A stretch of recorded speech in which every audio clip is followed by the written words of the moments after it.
तो यशवंत, जो लीडरशिप की हम बात कर लेते हैं अब, जो आपने सवाल पूछा कि भारत का प्रधानमंत्री होने के लिए कौन सबसे उपयुक्त उम्मीदवार है, तो प्रधानमंत्री 51% पे बने हुए, 51.5%, लगभग 52% पे बने हुए, और मुझे जहाँ तक याद है ये आंकड़ा हमेशा 55% तक रहा है, 50 से 55% के बीच में रहता है। लेकिन राहुल गांधी लगभग 25% टच कर रहे हैं, जो कि आपसे जब पहले भी बात हुई है तो ये 18-20% पे होता था। इसके बाद अमित शाह आते हैं, वो सब तो फिर 2% पे, अखिलेश यादव 1.8, योगी। तो ये क्या हो रहा है, मतलब नरेंद्र मोदी जहां है स्थापित लगभग लगभग उसी रेंज में है, लेकिन राहुल गांधी गेन कर रहे हैं। मेरे ख्याल से भारत को अब राजनीतिक रूप से समझने के लिए दो स्फीयर में समझिए। एक तो प्रो मोदी एंटी कांग्रेस एक स्फीयर है, और एक anti Modi pro Congress sphere है, या अपोजिशन का स्फीयर है। तो जो हो रहा है वो ये कि प्रो मोदी स्फीयर में, एंटी कांग्रेस स्फीयर में नरेंद्र मोदी अपनी जगह पे बरकरार है, इसलिए वो 50% के ऊपर या 50% के आसपास उनकी रेटिंग लगातार आती है। लेकिन आधा हिंदुस्तान जो कि एंटी बीजेपी कह लीजिए या अपोजिशन स्फीयर कह लीजिए, वहां पे अब राहुल गांधी नंबर 1 उभरते जा रहे हैं, क्योंकि बाकी नेताओं की रेटिंग श्रिंक हो रही है। तो राहुल गांधी जी का जो उभार हुआ है वो दरअसल ममता बनर्जी जी की जो रेटिंग थी उसकी कीमत में, नेशनल रेटिंग की बात बता रहा हूँ, राज्य की नहीं,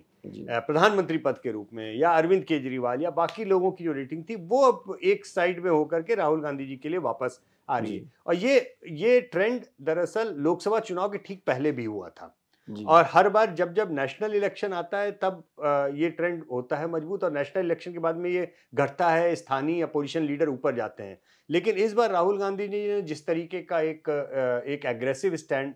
लिया है, लीडर ऑफ अपोजिशन के नाते भी उनकी एक भूमिका अपनी बहुत स्थापित होती जा रही है। तो उस एग्रेसिव स्टैंड के कारण यह है कि अपोजिशन स्फीयर अब उनकी ओर कंसोलिडेट हो रहा है, बेसिकली प्रधानमंत्री पद के उम्मीदवार के रूप में। तो यशवंत, जो आपने राज्यों के नाम बताए हैं जिसमें कांग्रेस का वोट शेयर, मैं एज्यूम कर रहा हूं कि कांग्रेस की जगह वो इंडिया अलायंस होगा, जहां वोट शेयर भी बढ़ रहा है और सीट शेयर भी बढ़ रहा है ऑपोजिशन का, फरवरी से लेकर अगस्त के बीच में, ये साफ कर दूं मैं, तो उसमें नंबर 1 पे है बिहार, मध्य प्रदेश, महाराष्ट्र, राजस्थान और तेलंगाना।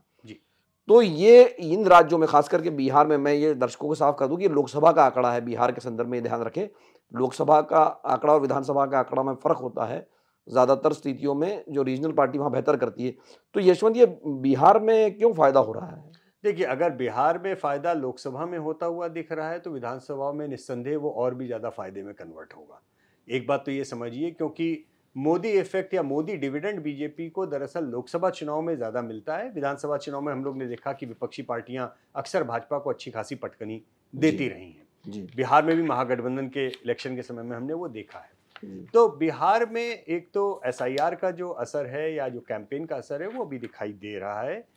हो सकता है कि आने वाले समय में एक बार प्रधानमंत्री मोदी और पूरी तरह कैंपेन में जब बिहार में कूदें, या फिर एसआईआर का जो धुंधलका है मिलिंद, वो अगर थोड़ा सा कम हो, स्पष्ट हो, तो हो सकता है कि उसका असर दिखाई दे। लेकिन अभी तो फिलहाल अफरा तफरी है, क्योंकि इतना जबरदस्त कैंपेन तेजस्वी यादव और राहुल गांधी ने वहां पर खड़ा किया है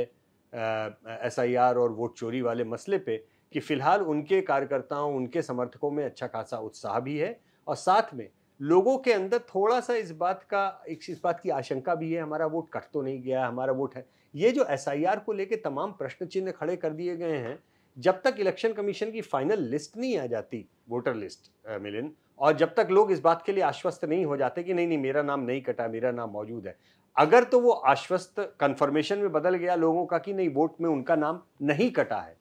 तो एनडीए के लिए बेहतर आसान सुविधा होगी। लेकिन अगर मानिए बड़ी तादाद में लोगों के वास्तव में वोट कटे, और बड़ी तादाद में लोगों ने ये कहना शुरू किया कि नहीं हमारा तो वोट कट गया, या आंदोलन में कन्वर्ट हुआ, तो अपोजिशन को बहुत ज्यादा फायदा उसमें होने की उम्मीद हो।